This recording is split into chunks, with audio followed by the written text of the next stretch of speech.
কিন্তু যিসকলে ঘৰ পাইছে সেই সকলকো কিছুমান পঞ্চায়ত বিষয়া আৰু জনপ্ৰতিনিধিয়ে কেনেকৈ ৰামটকন দিয়ে গুৰুত্বপূৰ্ণ ভিডিঅ' যি ভিডিঅ'ৰ জৰিয়তে আপোনালোকে শিকিব পাৰিব কেনেকৈ মোবাইলৰ সহায়ত ভাৰতৰ মাননীয় প্ৰধানমন্ত্ৰী ডাঙৰলৈ আপোনালোকে আপোনাৰ অভিযোগ প্ৰেৰণ কৰিব পাৰে।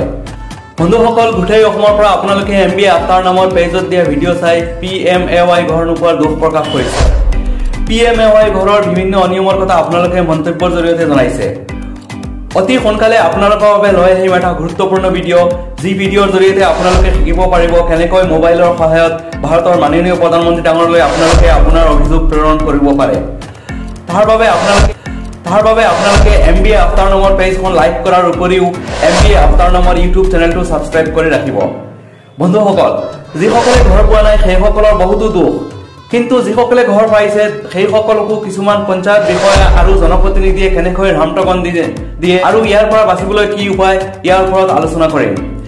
PMAYৰ বেছিভাগ হিতাধিকাৰী নাজানে যে তেওঁৰ ঘৰখন নিৰ্মাণৰ সময়ত তেওঁ জব কাৰ্ডৰ যোগেদিও 100 দিনৰ হাজিৰাৰ টকা পাব লাগে। কিছু হিতাধিকাৰীয়ে এই টকা পায় যদিও বেছিভাগৰ টকা আত্মসাৎ হয়।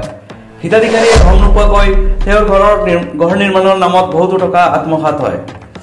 PMAYৰ গাইডলাইনত উল্লেখ আছে যে হিতাধিকাৰীয়ে নিজৰ ঘৰ নিজে নিৰ্মাণ কৰিব পৰা হলে নিজে নিৰ্মাণ কৰিব লাগে আৰু চৰকাৰে ইয়াৰ বাবে 100 দিনৰ হাজিৰা MGNREGA যোগে দিব। কিন্তু দেখা গৈছে যে MGNREGA জব কাৰ্ড সমূহৰ লগত লিংক থকা বেংক একাউণ্টত এই টকা সোমোৱাই টকাখিনি আত্মসাৎ কৰা হয়। বন্ধুসকল, আপোনালোকক ঠগিবলৈ ঘৰৰ একাউণ্ট এটা জব কাৰ্ডৰ বেলেগ এটা একাউণ্ট বনাই দিয়া হয়, কিন্তু এই 100 দিনৰ হাজিৰাৰ টকাখিনি আপোনাৰ টকা।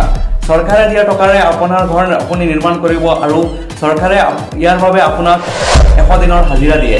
ইয়াতকৈ ভাল কথা আৰু কি হ'ব পাৰে।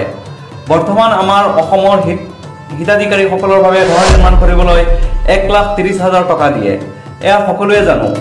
লগতে 212 টকাকৈ 100 দিনৰ হাজিৰা, অৰ্থাৎ মুঠ হাজিৰা 21,200 টকা। ঘৰৰ টকাৰ লগত এই হাজিৰাৰ টকা মিলালে মুঠ টকাৰ পৰিমাণ হ'ব 1,51,200 টকা। গাইডলাইন মতে হিতাধিকাৰীজনে যদিহে নিজে ঘৰ সাজিব নোৱাৰে, যেনে ধৰক বৃদ্ধ মানুহ, মানসিক বেমাৰী মানুহ, তেন্তে PMAY ঘৰ নিৰ্মাণৰ ট্ৰেইনিং লোৱা মিস্ত্ৰীৰ দ্বাৰা ঘৰ নিৰ্মাণ কৰাই দিব লাগে আৰু এই মিস্ত্ৰীৰ টকাখিনি MGNREGAৰ টকাৰ পৰা দিব লাগে। গাইডলাইনৰ এই নিয়মটোৰ সুযোগ লৈ বেছিভাগ হিতাধিকাৰীৰ টকা বেলেগ এজনৰ MGNREGAৰ জব কাৰ্ড একাউণ্টত সোমোৱাই দি আত্মসাৎ কৰা হয়। আপোনাৰ অজ্ঞতাৰ সুযোগ লৈ এই টকা কিছুমান অসৎ মানুহে আত্মসাৎ কৰি কোটিপতি হয়।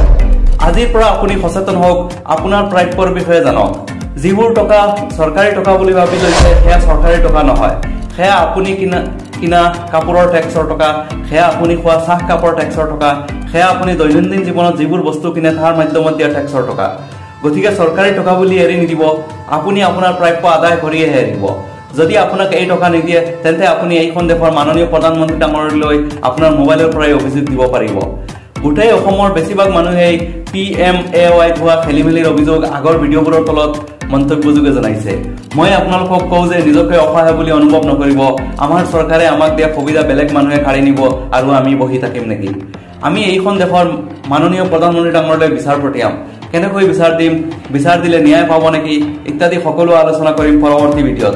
গতিকে আপোনালোকে MBA আফটাৰ নামৰ পেজ লাইক কৰাৰ উপৰিও MBA আফটাৰ নামৰ ইউটিউব চেনেলটো ছাবস্ক্ৰাইব কৰি ৰাখিব। সম্পূৰ্ণ ভিডিঅ' চোৱাৰ বাবে ধন্যবাদ জনালোঁ। অনুগ্ৰহ কৰি ভিডিঅ'টো শ্বেয়াৰ কৰি দিব যাতে সকলো হিতাধিকাৰীয়ে এই বিষয়ে গম পায়।